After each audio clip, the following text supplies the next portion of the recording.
सर्वेभ्यो नमो नमः। आज हम प्रारंभ करने जा रहे हैं स्वर संधि के भेदों की चर्चा। उससे पहले कि हम इस चर्चा को प्रारंभ करें, सामान्य परिचय स्वर संधि। हम जानते हैं संधि में पूर्व पद का अंतिम वर्ण तथा उत्तर पद का प्रथम वर्ण, जब इन दोनों वर्णों के मेल से परिवर्तन होता है तो उसे हम संधि कहते हैं। स्वर संधि के मुख्य रूप से तीन भेद हैं: स्वर संधि, व्यंजन संधि, विसर्ग संधि। स्वर संधि को अच संधि भी कहा जाता है, क्योंकि संस्कृत व्याकरण में स्वरों को अच कहा जाता है। जब स्वरों का स्वरों से मेल हो तो स्वर संधि होती है, अर्थात पूर्व पद का अंतिम वर्ण भी स्वर ही होना चाहिए और उत्तर पद का प्रथम वर्ण भी स्वर ही होना चाहिए। जब दोनों स्वरों के मेल से परिवर्तन हमारे समक्ष आएगा तो वही परिवर्तन स्वर संधि के रूप में जाना जाएगा। स्वर संधि के मुख्य रूप से 8 भेद हैं।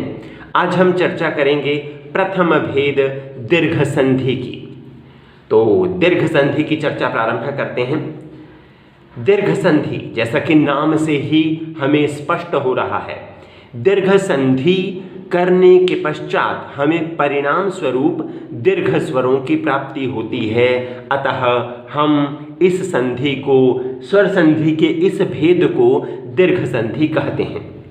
मैं दीर्घ संधि की उदाहरणों के माध्यम से चर्चा प्रारंभ करूं, उससे पहले मैं आपको बताना चाहूँगा कि संस्कृत वर्णमाला में कौन कौन से वर्ण, कौन कौन से दीर्घ स्वर हैं।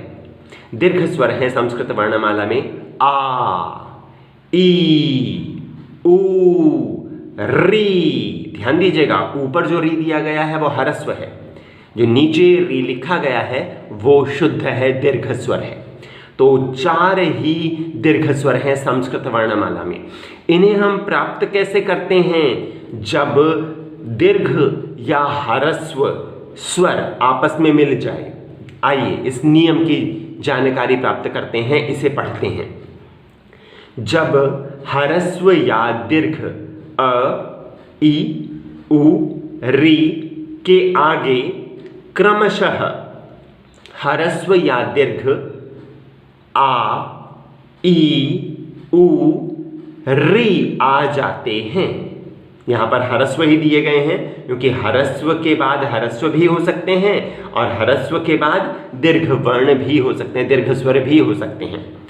तो हमें किसकी प्राप्ति होती है? परिवर्तन के पश्चात दीर्घ स्वर की प्राप्ति होती है, अतः हम इसे दीर्घ संधि कहते हैं। एक विशेष बात, दीर्घ संधि सदैव, दीर्घ संधि हमेशा सजातीय स्वरों में होती है। आपके मन मस्तिष्क में प्रश्न हो रहा होगा कि ये सजातीय स्वर क्या हैं। आइए आपको जानकारी देते हैं। अ और आ, अ और आ, ये 2 स्वर सजातीय स्वर हैं। ये 2 स्वर कैसे स्वर हैं? सजातीय स्वर। अ, आ, ये सजातीय स्वर हैं। इसी तरह से यदि हम बात करें तो ह्रस्व ई और दीर्घ ई, ये दोनों सजातीय स्वर हैं। अ, आ, ये सजातीय स्वर हैं। ई, ये सजातीय स्वर हैं। उ, ये भी सजातीय स्वर हैं। री, ये भी सजातीय स्वर हैं। तो ध्यान दीजिएगा, केवल दीर्घ संधि में हमें पूर्व पद के अंतिम वर्ण के रूप में और उत्तर पद के प्रथम वर्ण के रूप में सजातीय स्वरों की ही आवश्यकता होती है। यदि अ के बाद ई आएगा तो दोनों भिन्न भिन्न स्वर हैं, अतः दीर्घ संधि नहीं हो पाएगी। अ पूर्व पद का अंतिम वर्ण है तो उत्तर पद का अंतिम वर्ण अ या आ होना चाहिए, तभी दीर्घ संधि हो पाएगी। पुनः बता दूं, ऐसा क्यों? क्योंकि दीर्घ संधि सदैव सजातीय स्वरों में ही होती है। आइए उदाहरणों के माध्यम से इसे जानते हैं। अ, ये दोनों ही सजातीय स्वर हैं, तो दोनों के मेल से हमें प्राप्त हुआ दीर्घ स्वर आ। तो सूर्य जमा अस्तः, सूर्यास्तः। सूर्य का अंतिम वर्ण है अ और अस्तः का प्रथम वर्ण है अ, तो अ का अ से जब मेल हुआ तो आ की प्राप्ति हुई और सूर्यास्तः हमारे समक्ष आ गया। सुख जमा अर्थी, सुख का अंतिम वर्ण अ, अर्थी का प्रथम वर्ण अ, तो दोनों के मेल से हमें प्राप्त हुआ आ। तो रूप बन गया सुखार्थी।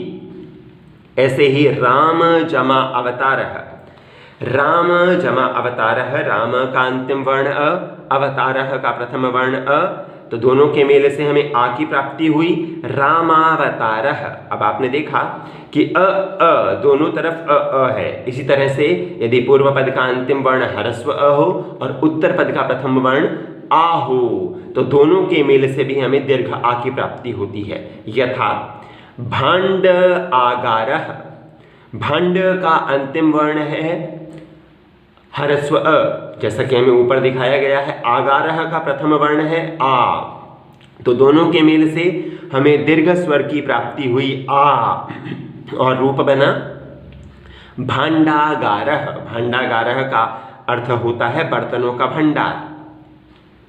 वसंत आगमः, वसंत का अंतिम वर्ण अ, आगमः का प्रथम वर्ण आ, तो दोनों के मेल से हमें प्राप्त हुआ दीर्घ आ, तो रूप बन गया वसंतागमः।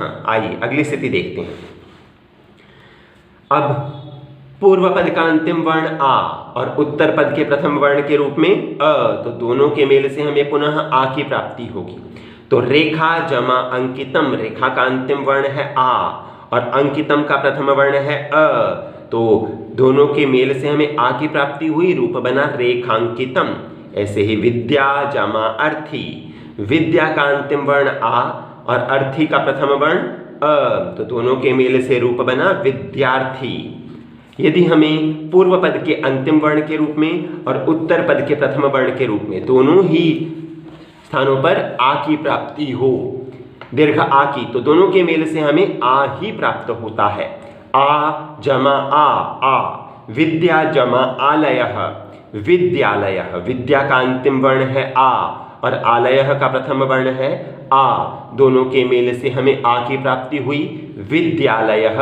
ये स्थिति स्पष्ट होनी चाहिए। दया जमा आनंदः, दयानंदः। अब हमने देखा अ आ ये दोनों सजातीय स्वर हैं, तभी हमने दीर्घ संधि का नियम लगाया। सजातीय स्वरों की स्थिति न होने पर हम दीर्घ संधि नहीं कर सकते हैं। अग्रिम स्थिति की ओर बढ़ते हैं। यदि हमें दीर्घ ई की प्राप्ति करनी है दीर्घ संधि के अनुसार, तो हमें ई या दीर्घ ई की ही आवश्यकता है। ये दोनों ही सजातीय स्वर हैं। आइए ह्रस्व ई के साथ मिल जाए तो दीर्घ ई की प्राप्ति होती है। क्यों? क्योंकि दीर्घ संधि में हमें केवल दीर्घ स्वर ही प्राप्त होते हैं, अतः यहां पर दीर्घ स्वर की हम बात कर रहे हैं। तो गिरि जमा इंद्रः, गिरि का अंतिम वर्ण ह्रस्व ई है और इंद्रः का प्रथम वर्ण ह्रस्व ई है, दोनों के मेल से हमें मिला गिरीन्द्रः, दीर्घ ई की प्राप्ति हुई। कवि जमा इंद्रः, कविन्द्रः। अग्रिम स्थिति ह्रस्व ई के साथ दीर्घ ई का मेल होने पर दीर्घ ई की प्राप्ति होती है। गिरि जमा ईशः, गिरीशः। अब यहाँ पर ह्रस्व ई है गिरि में और ईशः में दीर्घ ई है, दोनों के मेल से हमें दीर्घ ई की प्राप्ति होने पर गिरीशः पद सिद्ध हुआ। ऐसे ही हरि जमा ईशः, हरीशः। मुनि जमा ईशः, मुनीशः। परि जमा इक्षा, परीक्षा। ये बहुत महत्वपूर्ण है। अधिकतर विद्यार्थी परीक्षा में ह्रस्व ई का प्रयोग करते हैं, वो अशुद्ध है, परीक्षा होता है। प्रतीक्षा, कई विद्यार्थी प्रतीक्षा में भी ह्रस्व ई का प्रयोग करते हैं, परंतु दीर्घ ई का प्रयोग होता है यहाँ पर। आगे बढ़ते हैं अग्रिम स्थिति की ओर।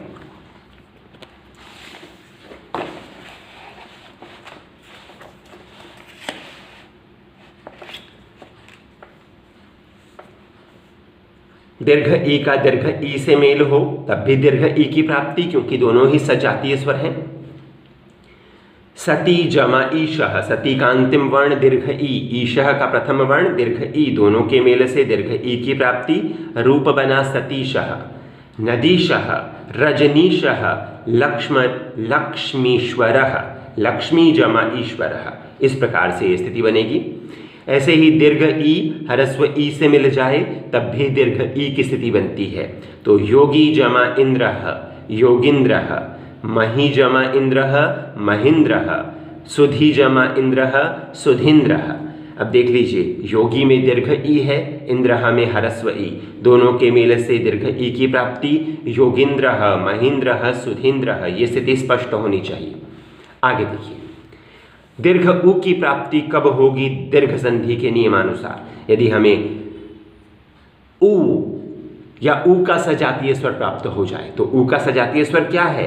उ या दीर्घ उ, ये दोनों ही सजातीय स्वर हैं। तो उ दीर्घ उ, सुजमा उक्ति ही, सु का अंतिम वर्ण ह्रस्व उ, उक्ति ही का प्रथम वर्ण दीर्घ ह्रस्व उ, दोनों तरफ ह्रस्व उ है, तो हमें प्राप्त हुआ दीर्घ उ और हमने रूप बनाया सुक्ति ही। गुरु जमा उपदेशः, गुरुपदेशः। यहाँ मैं एक विशेष रूप से आपको बात बताना चाहूँगा, विद्यार्थियों को ह्रस्व उ और दीर्घ उ लिखना तो आता है, परंतु मात्रा के रूप में वो जानकारी प्राप्त नहीं कर पाते हैं।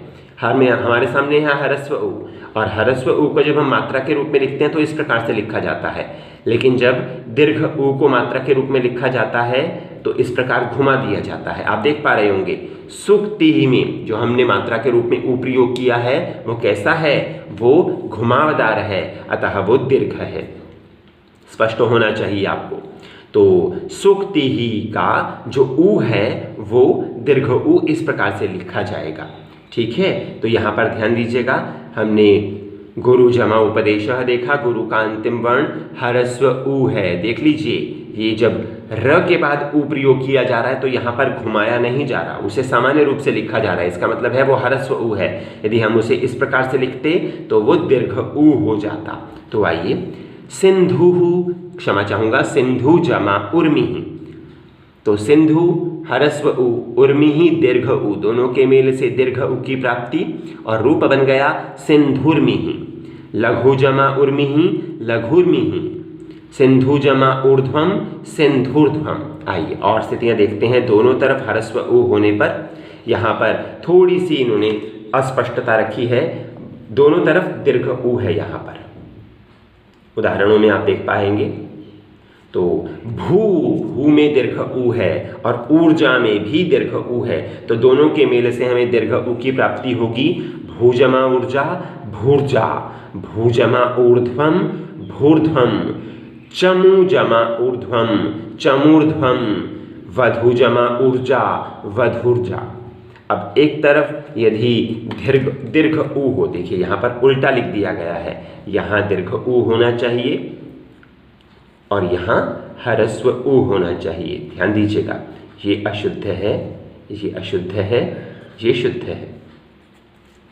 तो ह्रस्व दीर्घ उ हो यदि पूर्व पद का अंतिम वर्ण और बाद में दीर्घ ह्रस्व उ हो तो दोनों के मेल से हमें दीर्घ उ की प्राप्ति होती है। जैसे वधू जमा उपरि, वधूपरि, वधू जमा उत्सवः, वधुत्सवः। इस प्रकार की स्थितियां हमारे समक्ष आती हैं और स्पष्ट होना चाहिए ये रूप भी आपको। आइए आगे बढ़ते हैं, री की बात करते हैं अब हम। तो ह्रस्वरी जब ह्रस्वरी के साथ मिल जाए तो दीर्घ री बन जाता है। ध्यान दीजिएगा, पितृ का अंतिम वर्ण ह्रस्वरी है और ऋणम का जो प्रथम री है वो भी ह्रस्व री ही है, तो दोनों के मेल से दीर्घ री की प्राप्ति पितृणम रूप बन गया। मैं आपको यहाँ पर स्पष्ट करना चाहूँगा कि दीर्घ री और ह्रस्व री दोनों कैसे लिखे जाते हैं। ये है ह्रस्व री और जब हम दीर्घ री की बात करते हैं तो ये है दीर्घ री। दोनों में अंतर क्या है? ये बोला जाएगा री और ये री। मैं एक और बात बता दूं, र और री में अंतर क्या होता है? र व्यंजन है, जब हम इसका उच्चारण करते हैं तो हमारी जीवा में कंपन बहुत कम होता है। र जब हम री का उच्चारण करते हैं तो हमारी जीवा में कंपन अत्यधिक होता है। री री इस प्रकार से इसका उच्चारण किया जाता है। मुख्य रूप से उच्चारण की दृष्टि से ही हम इनके सही लेखन की ओर प्रवृत्त होते हैं। तो पितृ जमा ऋणम की बात कर रहे हैं हम। पितृ का अंतिम वर्ण ह्रस्वरी और ऋणम का प्रथम वर्ण भी ह्रस्वरी है, तो दोनों के मेल से दीर्घ री की प्राप्ति हुई, रूप बना पितृणम। ऐसे ही मातृ जमा ऋणम, मातृणम। यहाँ पर एक स्थिति स्पष्ट करना चाहूँगा आपको। हमने आपको बताया था कि ह्रस्व स्वरों के स्थान पर दीर्घ रूप बन जाता है, परंतु यहाँ पर री की बात हम नहीं कर रहे हैं। री की बात हम नहीं कर रहे हैं, हम यहाँ पर री तक की बात कर रहे हैं। क्यों? क्योंकि री का दीर्घ रूप नहीं होता। परंतु एक उदाहरण के माध्यम से यहाँ मैं स्पष्ट करना चाहूँगा आपको री की स्थिति भी। आपके समक्ष एक मैं उदाहरण रख रहा हूँ। होत्री जमा लृकारः। आप कहेंगे होत्री का अंतिम वर्ण री और लृकारः का प्रथम वर्ण री, दोनों की स्थिति नहीं बन पाती। क्यों? क्योंकि ये सजातीय स्वर नहीं है। हमने बार बार आपको बताया है कि दीर्घ संधि हमेशा सजातीय स्वरों में होगी, परंतु यहाँ पर यदि हम ऐसी स्थिति देख लेते हैं होत्री जमा लृकारः, तो इसके 3 रूप भाषा में सिद्ध होते हैं। आप कहेंगे ये तो नियम के अगेंस्ट है, ये तो नियम के विपरीत है, तो ये अपवाद है। अपवाद समझते होंगे आप, जो नियमों के विपरीत स्थिति मिल जाए वो अपवाद, एक्सेप्शंस कहलाते हैं। तो ये अपवाद की स्थिति है। इसके 3 रूप में लिखकर बता रहा हूं।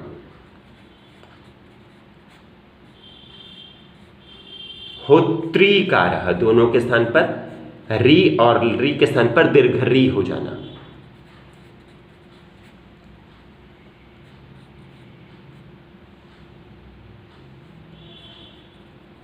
होत लृकारः, यहां पर री और री के स्थान पर केवल री रह गया। देखिए पहली स्थिति में हमने री और री को मिलाकर दीर्घ री कर दिया, दूसरी स्थिति में हमने री और री को मिलाकर री कर दिया, तीसरी स्थिति यथावत की स्थिति है होत्री लृकारः, यहां पर कोई परिवर्तन नहीं हो रहा है। आइए इस स्थिति को आपको और स्पष्ट करने का प्रयास करते हैं थोड़ा सा उदाहरणों के माध्यम से। देखिए आपके समक्ष यही उदाहरण आ चुका है, सभी विद्यार्थी ध्यान से देखेंगे।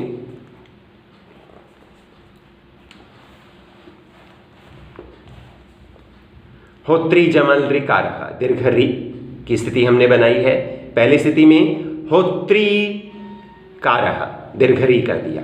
होत्लृकारः, हमने क्या किया यहाँ पर री रख दिया, री और री के स्थान पर केवल री रखा है, और यहाँ पर होत्रीलृकारः, दोनों की स्थिति को यथावत रखा है। तो इस प्रकार से ये स्थिति हमारे समक्ष आ गई।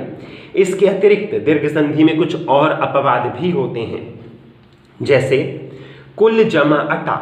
अब कुल का अंतिम वर्ण अ है और अटा का प्रथम वर्ण अ है, तो यहाँ पर आ होना चाहिए था, परंतु अपवाद, एक्सेप्शन है कि इसमें कोई परिवर्तन नहीं होता। कुलटा। मार्त अंडः, मार्तंडः, यहाँ भी अ की स्थिति है परंतु कोई परिवर्तन नहीं हुआ, मार्तंडः। शक जमा अंधुः, शक का अंतिम वर्ण अ, अंधुः का प्रथम वर्ण अ, तो दोनों के मेल से शकंधुः होना चाहिए था, परंतु नहीं, शकंधुः होगा। सार जमा अंगः, सारंगः, ये अपवाद हैं, तो इसे भी ध्यान में रखना चाहिए हमें।